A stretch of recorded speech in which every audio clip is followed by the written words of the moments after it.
Hola, buenos días Patricio, un cordial saludo para todas las personas que nos están viendo hoy día por Ufromedia. Primero, ¿cuál es tu mirada, tu análisis, tu diagnóstico de lo sucedido ayer, el resultado que tuvimos ayer que instala en la primera magistratura nacional a Gabriel Boric a partir del próximo 11 de marzo, Estefanía?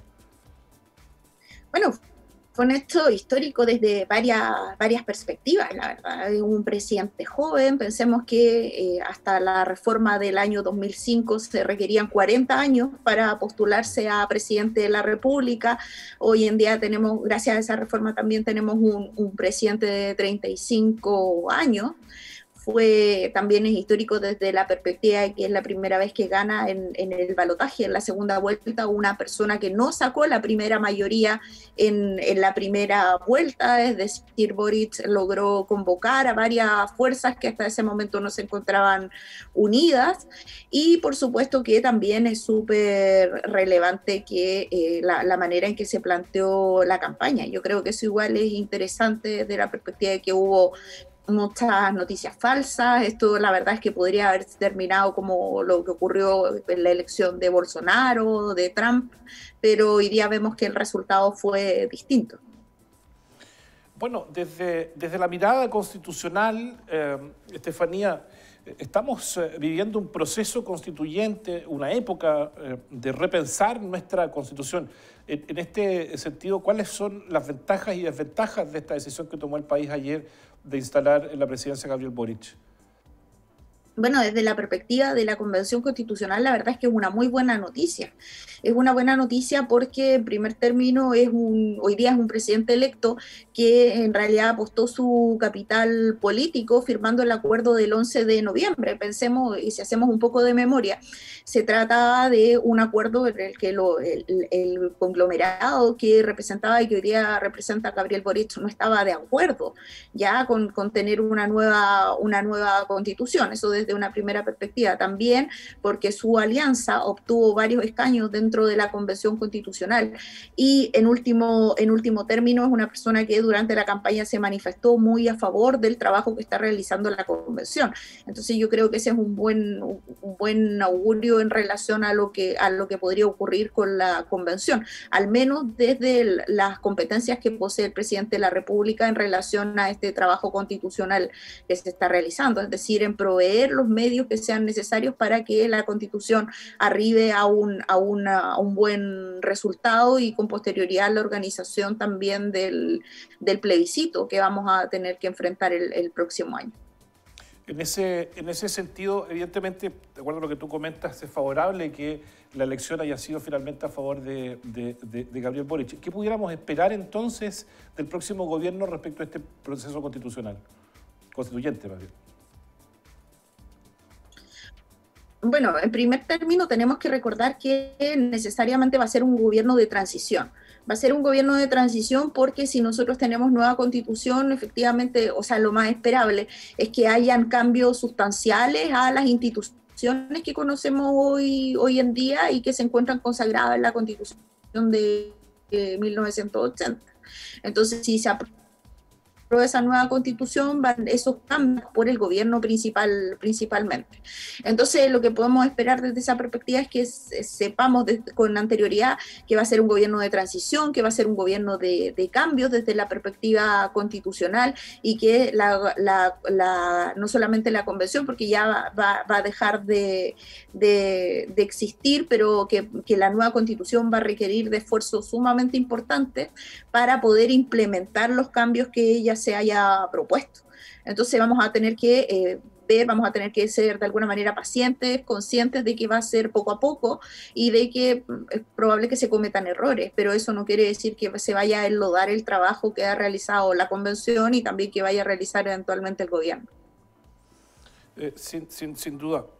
Eh, cierto temor expresado en grupos políticos opositores al futuro presidente en términos del respeto que se podría generar a la actual constitución, Estefanía.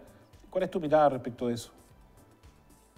Bueno, en realidad yo creo que en general como chilenos somos bien respetuosos de las instituciones, y no creo que se vayan a producir problemas. El cambio constitucional que se hizo, aunque que permitió el plebiscito y todo este proceso en el que nos encontramos, aunque dejó algunos flancos abiertos, la verdad es que ha permitido que este proceso se lleve de manera bastante ordenada.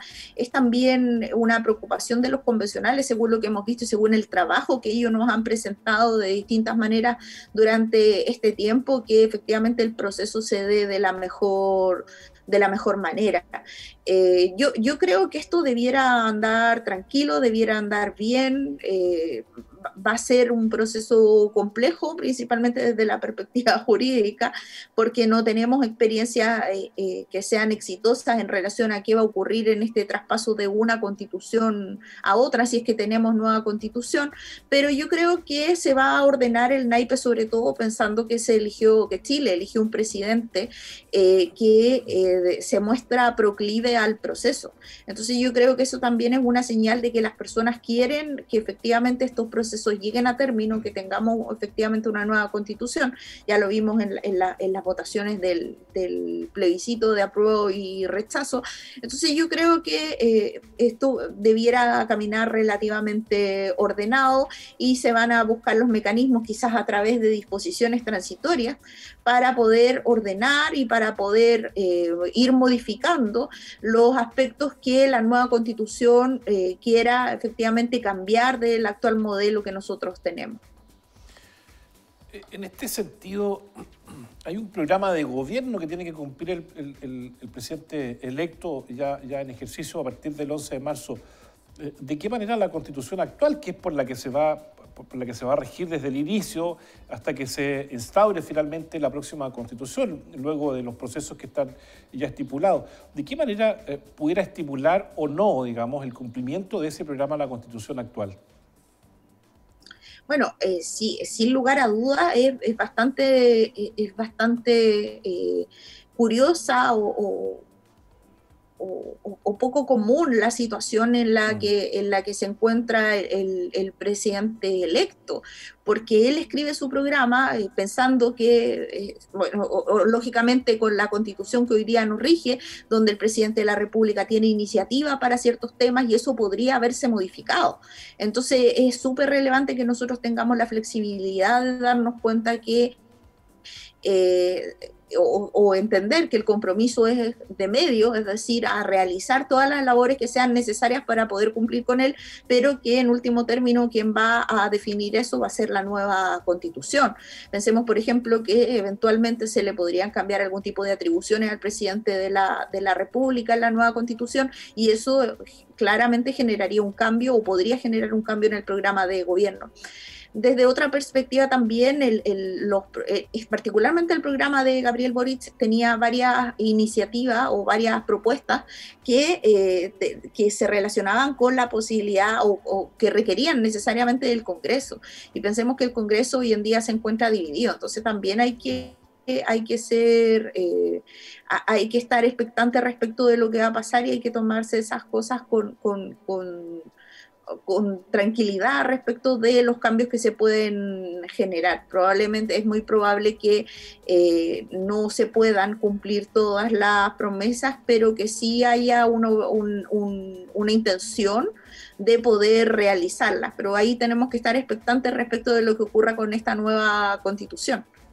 Estefanía, en algún minuto se planteó la posibilidad de revisar los tratados internacionales distintos que Chile sostiene, digamos, con distintos países en distintos ámbitos. Fue ampliamente criticado, evidentemente, esta postura que en su minuto planteó el alcalde Jadwe. En este sentido, ¿cuál es el valor jurídico, Estefanía, y la jerarquía que la Constitución asigna a estos tratados y convenciones internacionales, la actual, y cuál debiera ser y cómo debiera abordarlo la próxima, ¿no?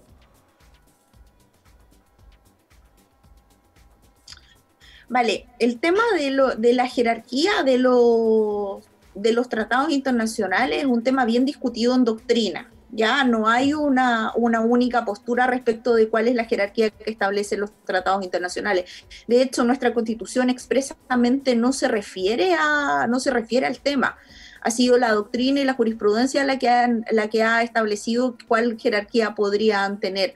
Ahora hay una corriente bien interesante dentro de académicos y académicas constitucionalistas que plantean que la Constitución debiera establecer expresamente cuál es la jerarquía de los tratados internacionales. ¿Ya? Entonces, y si esa postura prima dentro de la convención, lo que tendríamos es claridad respecto de cuál es la jerarquía que tendrían los tratados, y por lo tanto tendríamos que ver ahí si es la Constitución la que se tiene que adaptar a los tratados, o los tratados de alguna manera van a ser aplicables en nuestro país solo en lo que no sea contrario a la Constitución. Ese es un tema que no se encuentra resuelto en doctrina y que ha generado debates sumamente acalorados, pero no tenemos claridad completamente. Lo que sí sabemos es que el incumplimiento de tratados internacionales, sea porque hay normas constitucionales que no lo respetan, o leyes, o incluso actuaciones de los distintos poderes públicos, eso sí sabemos que acarrea o puede acarrear responsabilidad internacional para el país. Entonces el país tiene que estar muy consciente cuando ratifica un tratado que ese tratado tiene que cumplirse en nuestro país, y eso a veces podría implicar la modificación de la Constitución, o en otros casos modificación de actuaciones por parte de los poderes públicos, o simplemente tener la voluntad de poder hacerlo cumplir. Uno de los temores, Estefanía, que se planteó durante la campaña, por el que fue cuestionado el candidato en su minuto, el candidato Boric, tiene que ver con la estabilidad política que pueda generar en el país y el respeto entonces a la Constitución. En este sentido, Estefanía, ¿existe alguna disposición, alguna práctica institucional o incluso costumbre constitucional que permita al poder político interpretar la Constitución? Lo que pasa es que todas las personas podemos interpretar la Constitución, ¿ya? Todas las personas tenemos la posibilidad de poder dar nuestra opinión sobre qué es lo que quiere decir. De hecho, lo que pasa es que el presidente de la República y los poderes públicos tienen la facultad de dictar otras normas jurídicas, por ejemplo, los decretos supremos, que de alguna manera pueden interpretar, no directamente, pero pueden hacer alguna interpretación de las normas. Pero lo que ocurre ahí, y esto para dar un poco de tranquilidad a las personas, que son los tribunales de justicia, los intérpretes más autorizados en relación a la Constitución y nuestro Tribunal Constitucional actualmente. Entonces, por mucho que se haga una interpretación que podamos considerar errónea, por ejemplo, de la Constitución, siempre se puede recurrir al Tribunal Constitucional, eventualmente por casos así. Entonces, yo creo que ese temor no es muy fundado, porque nosotros tenemos instituciones que se encargan precisamente en el caso del Tribunal Constitucional de velar porque se cumpla la Constitución, porque se realice una interpretación apropiada de ella, y en el caso de los tratados internacionales tenemos a los tribunales de justicia. Entonces creo que no es tan real esa crítica. Bueno, ya lo decías tú, vivimos un proceso de transición. Gabriel Boric, como presidente de la República, va a vivir un proceso de transición entre la Constitución vigente, la del 80, y la Constitución que surja de este proceso constituyente. En ese sentido, ya que tú tangencialmente tocaste el Tribunal Constitucional, que ha sido objeto de innumerables críticas, el Tribunal Constitucional es considerado eventualmente como una tercera cámara. ¿Cuál debiera ser entonces, primero, si es que debe existir? Las democracias modernas tienen un Tribunal Constitucional que tiene una función completamente distinta, no sé si completamente distinta, pero una injerencia al menos distinta respecto del nuestro. ¿Cuál debiera ser desde tu mirada estudiosa de la Constitución, Estefanía, la función en la nueva Constitución del Tribunal Constitucional? A ver, lo primero que hay que señalar es que todos los países lo que tienen es un sistema de control de constitucionalidad. Es decir, si nosotros, que todos los países lo que tienen es un organismo que tiene distintas denominaciones, o que esta función se puede radicar en distintos órganos, que realiza un control de adecuación, es decir, de que las normas jurídicas que se dictan en ese país no sean contrarias a la Constitución. Si esto no existe, la Constitución evidentemente no se va a respetar y deja de ser suprema. Por lo tanto, es súper necesario que nosotros tengamos ese control. Lo que se puede discutir, sin lugar a dudas, es qué órgano o qué institución va a realizar ese control. En algunos países, quien realiza ese control es la Suprema Corte, ¿ya? Como nosotros, en nuestro caso sería la Corte Suprema. Y en otros casos existe una especie de tribunal constitucional que se puede llamar Corte Constitucional o tiene Corte Federal, tiene distintos nombres, pero que es un órgano autónomo y que realiza este control, que solamente se dedica a realizar este control. ¿Ya? Eso es lo primero. Ahora, a mí me gusta el modelo de tribunal constitucional. Me gusta que sea un órgano autónomo porque de alguna manera, aunque nosotros confiamos harto en los tribunales de justicia, me parece que de alguna manera es entregar demasiadas potestades al Poder Judicial.